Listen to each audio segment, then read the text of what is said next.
Hello दोस्तों, नमस्कार। तो हमारी आज की कहानी है परमात्मा की लाठी। तो चलिए हम इस कहानी को शुरू करते हैं। एक साधु महाराज वर्षा के जल में प्रेम और मस्ती से भरा चाल चला जा रहा था। मस्ती में चलते चलते उसने एक मिठाई की दुकान को देखा। मिठाई की दुकान पर एक कढ़ाई में गर्म दूध उबाला जा रहा था और मौसम के हिसाब से दूसरी कढ़ाई में गर्मा गर्म जलेबियां तैयार हो रही थी। साधु बाबा को शायद भूख का एहसास हो रहा था या मौसम का असर था कि वह कुछ क्षणों के लिए वहां रुक गया। वह हलवाई की भट्टी को बड़े गौर से देखने लगा। साधु बाबा कुछ खाना चाहता था, लेकिन साधु की जेब ही नहीं थी तो पैसे भला कहाँ से होते। साधु बाबा कुछ पल भट्टी से हाथ सेकने के बाद चला ही जाना चाहता था कि नेक दिल हलवाई से रहा न गया। उसने एक प्याला गरम दूध और कुछ जलेबियां साधु बाबा को दे दी। मलंग ने गरम गरम जलेबियां गरम दूध के साथ खाई और फिर हाथों को ऊपर की ओर उठाकर हलवाई के लिए प्रार्थना की और फिर आगे चल दिया। साधु बाबा का पेट भर चुका था। दुनिया के दुखों से बेपरवाह वह फिर एक नए जोश में बारिश के गंदले पानी के छींटे उड़ाता चला जा रहा था। वह इस बात से बेखबर था कि एक युवा नव दंपत्ति जोड़ा भी वर्षा के जल से बचता बचाता उसके पीछे पीछे चला आ रहा है।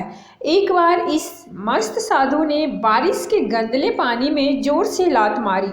बारिश का पानी उड़ता हुआ सीधा पीछे आने वाली युवती के कपड़ों को भिगो गया। उस औरत के कीमती कपड़े कीचड़ से लथपथ हो गए।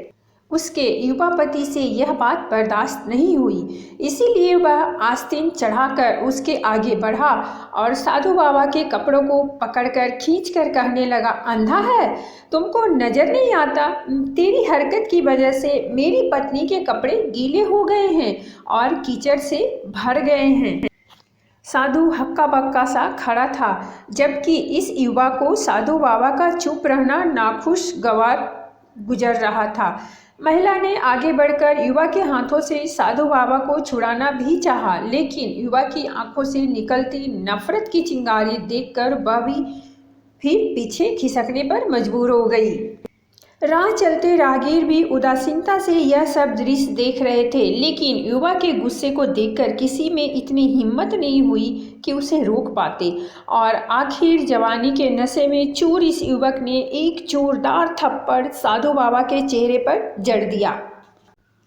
बूढ़ा साधु थप्पड़ की ताब ना झेलता हुआ लड़खड़ाता हुआ कीचड़ में जा गिरा।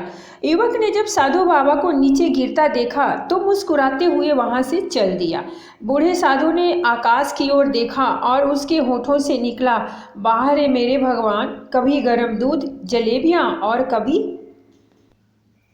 गरम थप्पड़, लेकिन जो तू चाहे मुझे भी वही पसंद है। यह कहता हुआ वह एक बार फिर अपने रास्ते पर चल दिया। दूसरी ओर वह युवा जोड़ा अपनी मस्ती को समर्पित अपनी मंजिल की ओर अग्रसर हो गया। थोड़ी ही दूर चलने के बाद वे एक मकान के सामने पहुंचकर रुका। वह अपने घर पहुंच गए थे। वो युवक अपनी जेब से चाबी निकालकर अपनी पत्नी से हंसी मजाक करते हुए ऊपर घर की सीढ़ियां तय कर रहा था। बारिश के कारण सीढ़ियों पर फिसलन हो गई थी। अचानक युवा का पैर फिसल गया और वह सीढ़ियों से नीचे गिरने लगा। महिला ने बहुत जोर से शोर मचाकर लोगों का ध्यान अपने पति की ओर आकर्षित करने लगी, जिसकी वजह से काफी लोग तुरंत सहायता के लिए युवक की ओर लपके, लेकिन देर हो चुकी थी। युवक का सिर फट गया था और कुछ ही देर में ज्यादा खून बह जाने के कारण इस नौजवान युवक की मौत हो गई। कुछ लोगों ने दूर से आते साधु बाबा को देखा तो आपस में कानाफूसी होने लगी कि निश्चित रूप से इस साधु बाबा ने थप्पड़ खाकर युवक को श्राप दिया है, अन्यथा ऐसे नौजवान युवक का केवल सीढ़ियों से गिरकर मर जाना बड़े अचंभे की बात लगती है। कुछ मनचले युवकों ने यह बात सुनकर साधु बाबा को घेर लिया। एक युवक कहने लगा कि आप कैसे भगवान के भक्त हैं, जो केवल एक थप्पड़ के कारण युवक को श्राप दे बैठे। भगवान के भक्त में रोष व गुस्सा हरगिज नहीं होता। आप तो जरा सी असुविधा पर भी धैर्य न रख सके।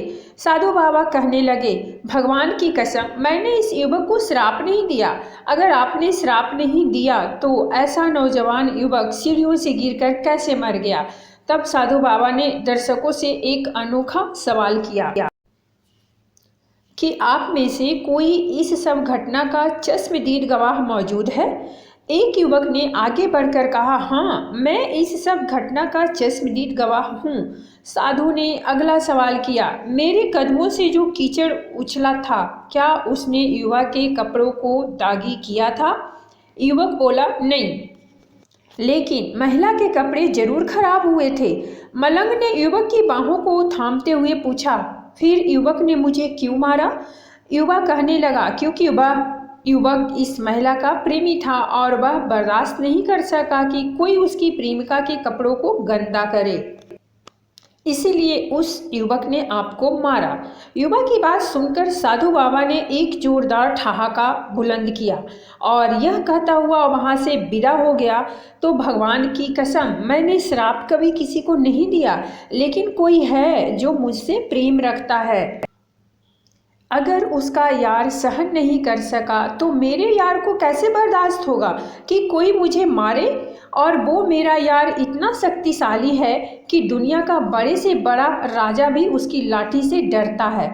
सच है, उस परमात्मा की लाठी दिखती नहीं और आवाज़ भी नहीं करती, लेकिन पड़ती है तो बहुत दर्द होती है। हमारे कर्म ही हमें उसकी लाठी से बचाते हैं, बस कर्म अच्छे होने चाहिए। साधु ने जोर से ठहाका लगाया और बोले कि मेरा कोई है जो मुझसे प्रेम करता है, उसे भी मेरी बेइज्जती बर्दाश्त नहीं हुई। मेरा प्रेमी है, मेरा परमात्मा, जो अपने हर वक्त से बहुत प्रेम करता है। उसकी लाठी न तो दिखती है और न ही आवाज़ करती है, लेकिन पड़ती बहुत ज़ोर से है। तो दोस्तों, ये थी हमारी आज की कहानी। अगर आपको कहानी अच्छी लगी हो तो प्लीज़ हमारे चैनल को सब्सक्राइब कीजिए, वीडियो को लाइक और शेयर ज़रूर कीजिए। कहानी सुनने के लिए बहुत बहुत धन्यवाद। मिलते हैं हम एक नई कहानी के साथ अगले वीडियो में, तब तक के लिए बहुत बहुत धन्यवाद।